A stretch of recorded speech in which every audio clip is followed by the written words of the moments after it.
That's where things get a little bit interesting because, in his very subtle way, Eliot is comparing London as an imperial financial capital to ancient Rome. So again, as we did with Mirrlees, we can trace two paths through these verses: one in contemporary London and one in medieval and classical history.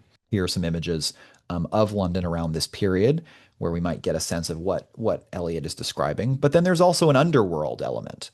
Eliot is making these commuters and businessmen fit the language of Dante's Inferno. He uses two verses from the Inferno where Dante has just entered the underworld and is marveling at how many shades are to be found in the opening circles among the neutral souls and the souls in limbo, neither damned nor blessed.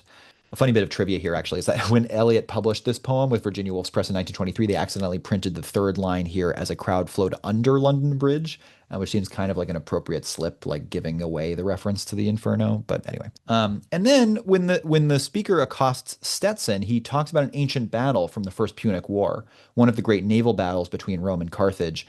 And because he's been reading Keynes, he imagines London as having imposed its own Carthaginian peace, just as Rome did to the actual Carthage. Remember, the legend was that Rome salted the fields in Carthage. And here, even though crops are unlikely to grow in Carthage or in Germany after the salting or after the economic revenge, Eliot imagines something else growing. That corpse you planted last year in your garden, has it begun to sprout?